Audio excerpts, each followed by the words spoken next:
if I show you how complex and deep and comprehensive my systems are, you'll think that I have a really deep, comprehensive business. And it actually couldn't be further from the truth. Welcome to the Velocity Podcast. Today, I want to talk about you, sir. I want to start by talking about you, the self-confessed spreadsheet geek. Yes. More spreadsheets than you can shake a stick at. Nice. There's, we want to talk about not specifically spreadsheets. We want to talk about systems in your business and why they're important. But we want to try and make this not fucking boring. Because we talk about spreadsheets, we talk about systems, it's perceived as a very, very boring thing. So I want to start we just lost 75% of people that have clicked on this and said, well, it depends what we decide to title it. I don't know yet of what, like, we can't trick people, but also we have to allude that there is some spreadsheet banter in this episode. There is, yeah. So I think a good place to start is with your love of spreadsheets, which is very unique. But You're so kind, you're so unique. Thanks, mate. Such a freak. But yeah, I want to talk about like why we use spreadsheets at Velocity, why we use them to help our coaches like track stuff and do stuff. We want to get to all of that, but like, why do you fucking love spreadsheets? I don't know. Like, I definitely like at school I was good at sport and stuff, but I was also quite good at maths. Yeah. And computers. Like, I definitely had an interest there, fed by something. I haven't unpacked that, but. I got into spreadsheets, and then actually I think the more like in the last decade, one of my first mentors, he showed me, I guess it was the coalition of business and making money and projections and stuff with spreadsheets, the tool to do that stuff. Yeah. So it's like, actually, if you learn a few skills, you can take yourself into the future within just a few minutes of designing a thing. You can organize information and data and put it in a structure, in a format that makes it easier to understand. And I guess I can speak to projections and financial side of like numbers and goals and plans, which we've always been big lovers of. So I can put some concrete like numbers to that. And I guess I probably have, and I'm unpacking it a little bit with you now, but I've definitely appreciated and seen the clarity that I can achieve through breaking something down on a spreadsheet, objectively. Because I was like, I was the opposite to the spreadsheet Yes. guy. I was the guy that would just say, I'll remember that, I'll do that. That's fine, that one. Yeah. It feels like it's going well. Yeah. So I'll just keep doing that. And that one feels a bit shit, so I won't bother doing that. Yeah. And I'll just add another post-it note to the fridge. Yeah. Disorganized, going on my gut. I'll just open up another Internet Explorer tab. Yeah, exactly. Yeah. I've already got 62 open, so what's the 63rd? What's the harm? Yeah. So that was kind of my background, and again, I think there's one of the things that we're always so grateful is that we're best mates and we get on with each other, but we're very, very different in how we do things. And I think there's a lot of good in that. I'm trying to tell myself there's a lot of good in what I did in terms of like going with your gut and cracking on and pushing through with things, but adding to that gusto of just going and getting shit done. Yeah. Like your analytical brain of like, well, let's actually track this and let's see whether it's working. Let's not just go on our gut. Let's not just go on emotion. Let's actually test it. Like maths doesn't lie, right? And so numbers don't lie. That was a Michael Gerber thing, E-Myth. Okay. Right? A book that you and I have both studied and it's helped us a lot. He a quote from that I'll always remember. He says the numbers don't lie, and it was speaking to analytics and like tracking your numbers and whatnot. So that was always a truth that served me and us quite well. Yeah.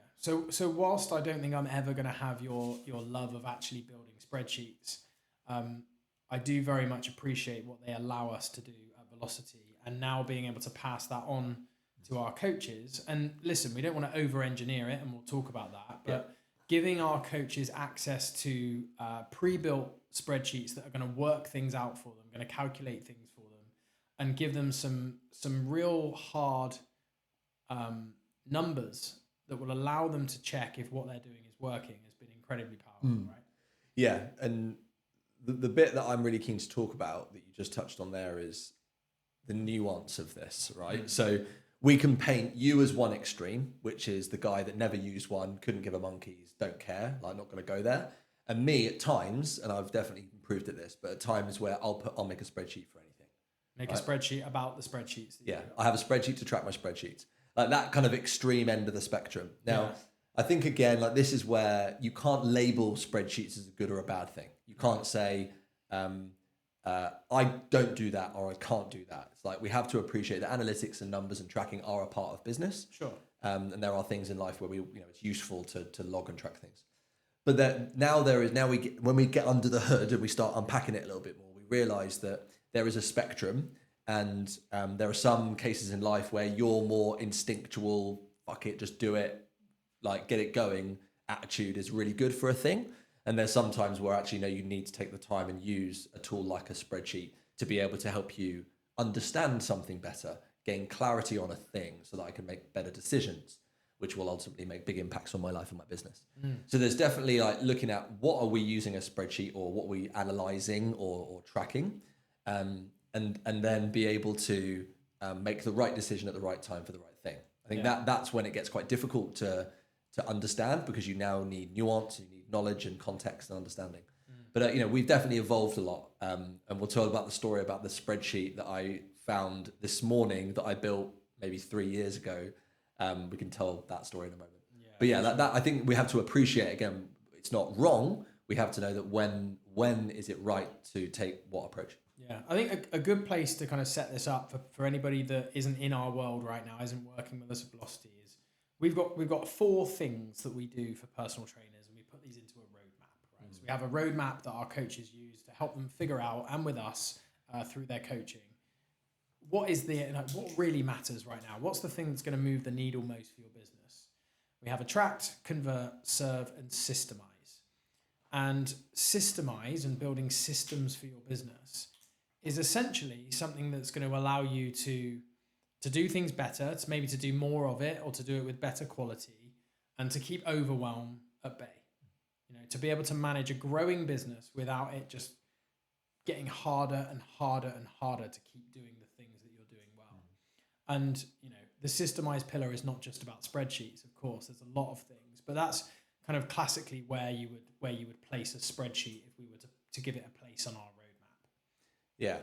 Yeah, I think that is it's a bit of a stereotype, because you're right that you will see a lot of spreadsheets in that zone, in that pillar, the roadmap.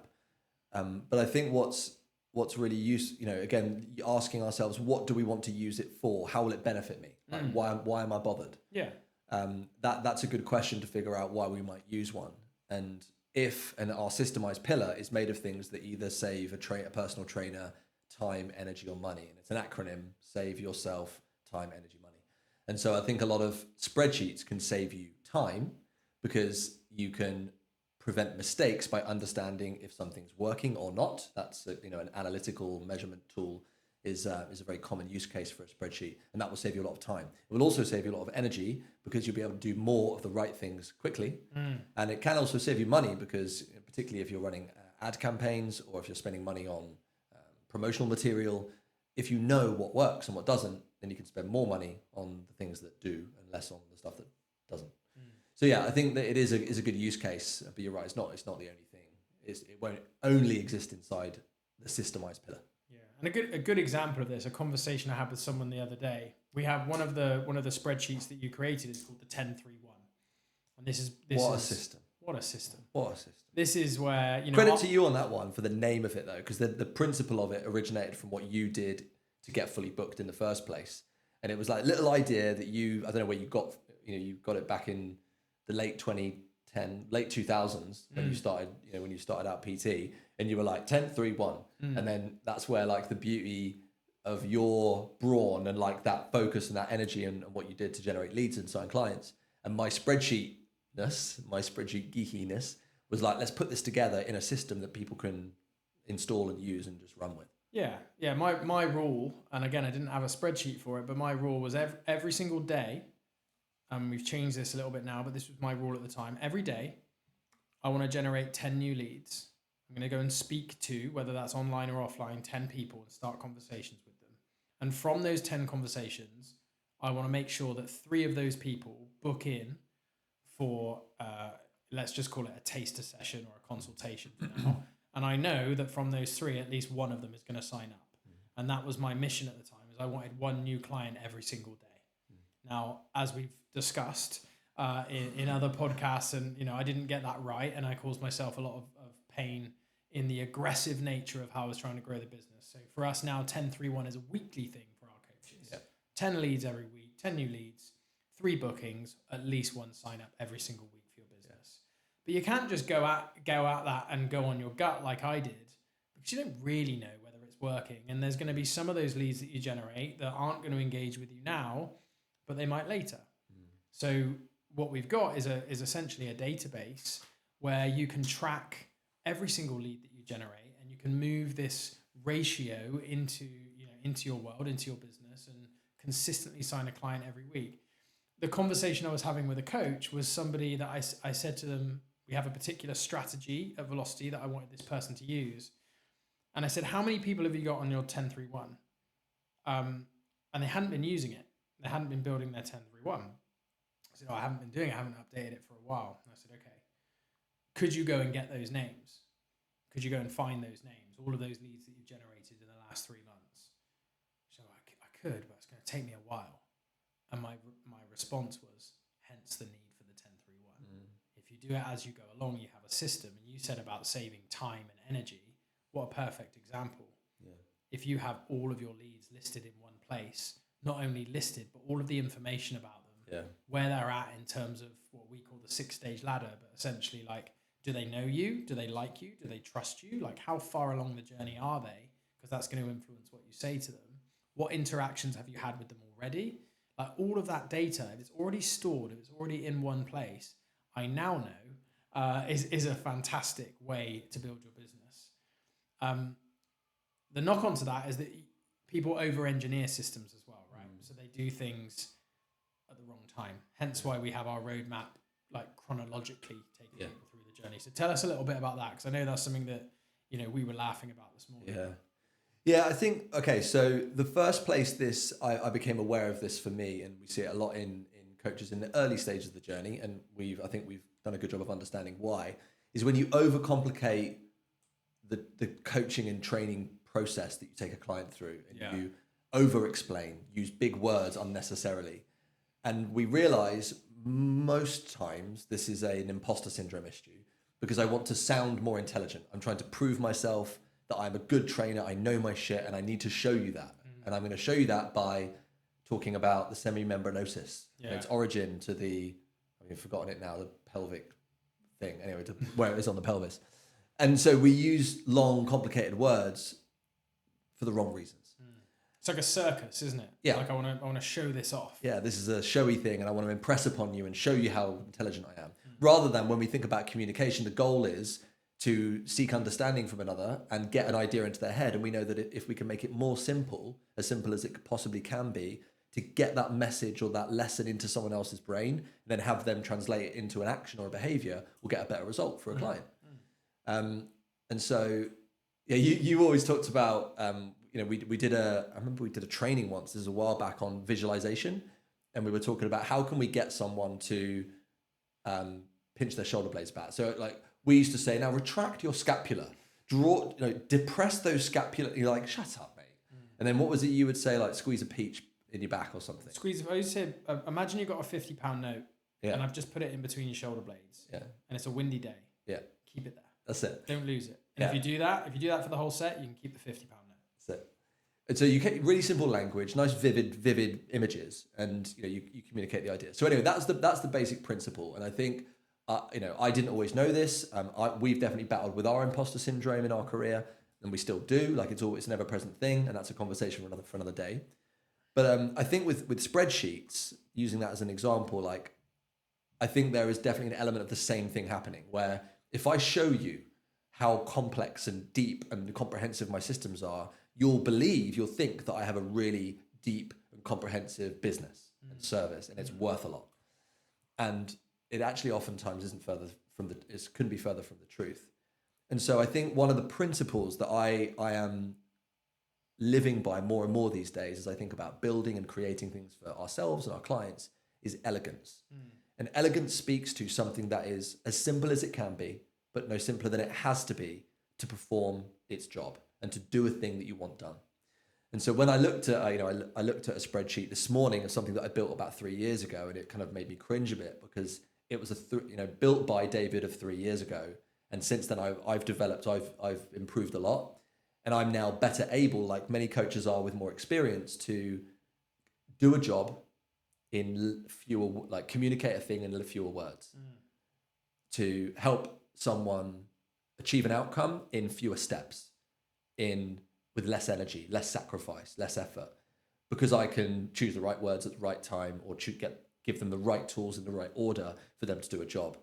And so immediately I looked at this thing and thought I can make that so much simpler and do the same, if not a better job. So great, like happy days. But I think it does tell the story.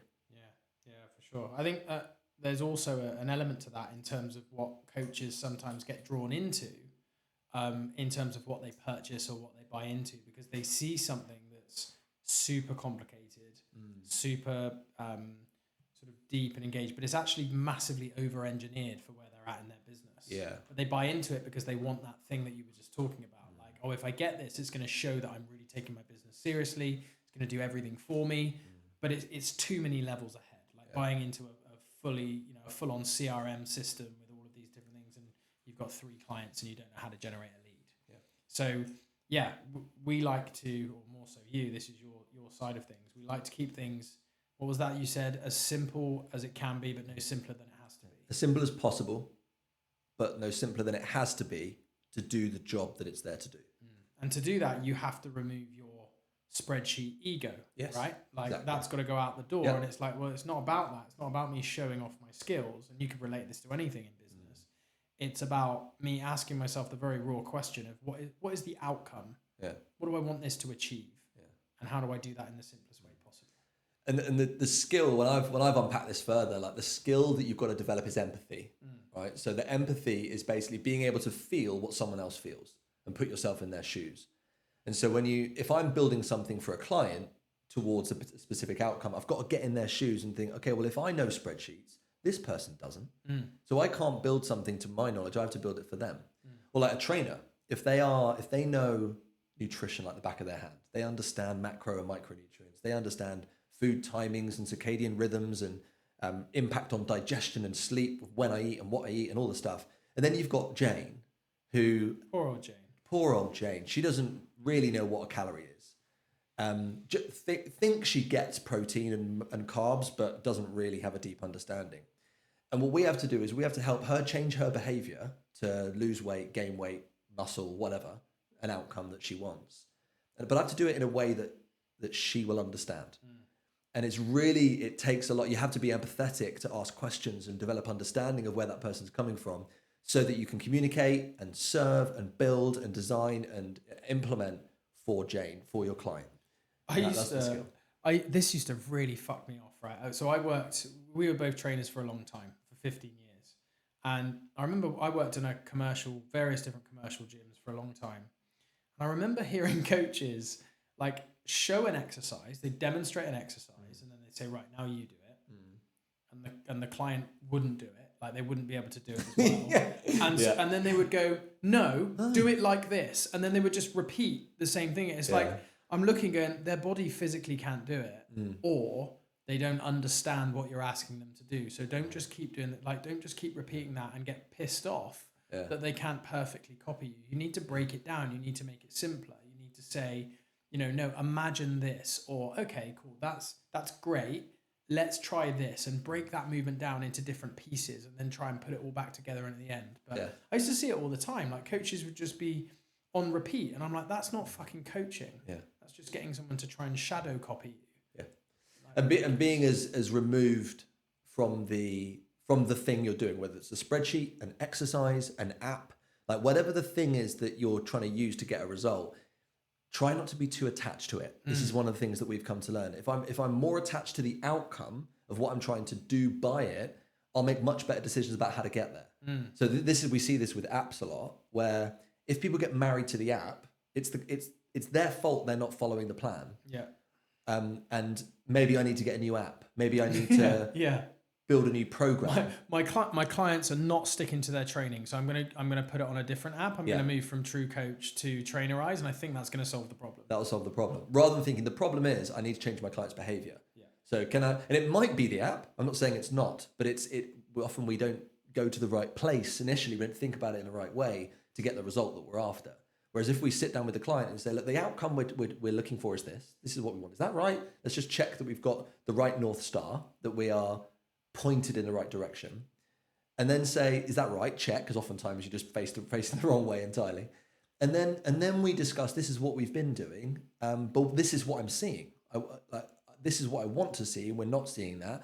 Can I just get your involvement on this? And let's understand the problem here. Let's make sure we're singing from the same hymn sheet.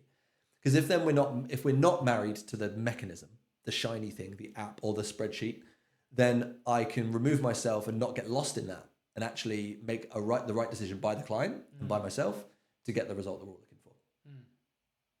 So bringing it back to spreadsheets. Spreadsheets. Yeah. Like, what other and that was all like super valid stuff. And again, another example, this happens all the time. Another example of how training and business, it all kind of overlaps. Yes. Some key principles. If I don't track stuff in my business, okay, if I, like the old me, and I'm just going on my gut and I'm just pushing and trying. Yeah. What's the danger for me? Like what's the big red flag if I'm not, if there's a training watching this and they despise spreadsheets, they don't track stuff, they're doing okay, they've got some clients. Like what's the warning sign? How do you push them over into a spreadsheet world? Well, come join me in my cult. Really, I'm selling a spreadsheet mentorship. Yeah, you get a free I Love Spreadsheets cut. Right? Yeah, you do. I think what it boils down to is learning and intelligence. So and this is not just strictly about spreadsheets, this is about observing what's happening, what's going well and what's not, getting some objective and some subjective data about what I'm trying to achieve so that I can learn. That's the bottom line. Because if I can see evidence of what's going well, then I keep doing it. And if I can see specifically what's not working, I can troubleshoot that and figure out what could I do differently that might bring a different result. And if learning is me behaving differently in a certain situation, with the result of getting a more desired outcome, then I will become more intelligent. If I learn more, I know more things, my knowledge grows, and that's ultimately what I think a lot of us are after. I want to know more. I want to have more wisdom that I can apply to the goals that I have in my life. So if you don't track, if you don't use tools to help you see what's happening, you won't learn as fast as you can, and therefore you won't become the person you're trying to become or get the things you're trying to get as fast as you could do. You probably will get there if you're driven enough, determined enough, and you don't give up easy, which a lot of trainers are. But I think you can get there a lot faster with a lot less stress and time wasted. Stress spent, time wasted, money spent potentially, and I think that's the big potential error, or however you look at it, opportunity. Yeah, I think the thing for me that I've noticed with everything that we track now is it sometimes helps you realize that there's one component of something that's off as opposed to the whole thing. So when we analyze stuff, I'm thinking of the weekly tracker that we give our coaches. So we help our coaches build something called the weekly client machine, which is effectively a content creation system that they can use to put content out regularly. And what we get them to do is to track all of the different things that happen when you post content, right the way from like how much content did you post, where did you post it, how much interaction did it get, how many conversations did you start from that, from those conversations that you started, how many of those conversations took someone from a lead into a prospect, and from that, how many people went from prospect to making a booking, and from the booking, how many people actually showed up to the booking, and from those that showed up, how many converted. That timeline will stop you from going, posting content isn't working. End of. I need to do something else. It's not the case. It's almost like a traffic light system approach to all of those different numbers. Like that bit's really, really good. So that gets a green light. That gets a green light. There's a big drop off in the numbers there. That's not marrying up with what I would expect to see, that's a red flag. That's an amber flag. And you can look at all of the data, and rather than having to sort of throw everything into the bin and try something completely different, instead you can just go, well, I'm going to lean into that little piece there, and you can make better, more intelligent decisions. Yeah. And the final thing I'll say on it is that if you're listening to that and you're thinking, it sounds awful to me, that sounds like hell, I think that the metaphor that I would use, and you and I worked with many clients as personal trainers on this idea, where they want to lose weight, they want to lose body fat, they want to get in better shape. And we're like, okay, well, the first rule is calories in versus calories out. However, how much of a cliche that might sound, we need to somehow get a grasp on what's going in your system and what we're doing to expend calories, because we need to create a deficit there. Yeah, like you say, that's there's a lot of complexities that open up beyond that, but the very first thing that needs to happen is in versus out. And what we're not going to do, and I made this mistake many times in the early days, is that let's track everything. Yeah. Let's open up MyFitnessPal. Let's track a whole week of food, and track everything, and let's just get a good picture here. Now, sometimes it would work because you would meet someone who likes apps and is good with numbers and feels good with it. And maybe they do it for a job, and they've got experience in it.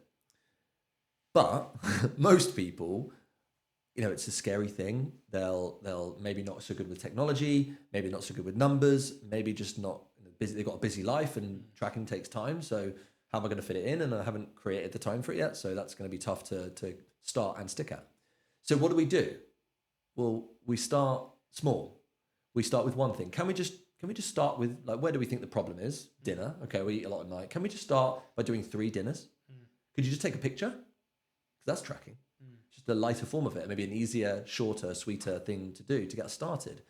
And, we're not saying that everyone has to become spreadsheet geek Dave, but I think what we do is we troubleshoot it, right? And we say we're not abdicating our responsibility as business owners or as trainers to say, all right, well, we just won't worry about tracking then. Yeah. I don't do that. We don't do that. We won't track. And I think to some degree, if anyone has a fat loss client or you want to get some kind of result, I think we're missing an opportunity to be a really good trainer without some form of tracking. Whatever we call it, whatever tactic or strategy that we use, excuse me, we do some form of it. And so I think it's just finding, okay, maybe if you're a bit resistant to that, we need to make it smaller. Yeah, 100%. We don't want to be, like you say, the extreme is like Jane, who's got 7 kids, and you're shunning her for not weighing out her almonds. That's it. Ridiculous. That would be like a new coach coming to us and them not tracking absolutely everything from day one. Like, we don't expect that. But if you don't do any tracking, then that's the equivalent of just asking a weight loss client who's got no idea about anything, just saying, well, how is your nutrition? And they say, oh, no, it's pretty good. And you go, okay, cool. Cool, crack on. You wouldn't do that as a coach. We know that we need to lean into that a little bit more. So in business, we're just saying the same thing, right? You can't just go on, oh, it's good, or I think it's okay, or I put this post out and nobody responded to it. It's like, cool, well, we need to analyze that. We need to look at that. There's a few different moving parts. But yeah, we don't want to over-engineer it at the same time. So start with basic things, track those basics, and you can grow it. Yeah, that's it. So there we go. There's a 20 minutes on spreadsheets. That's why I went into business with this man. That's it. I fucking hate spreadsheets. So you don't have to do it. But I appreciate how valuable they can be. Yeah. Thanks for listening, guys. Catch you soon. See you soon.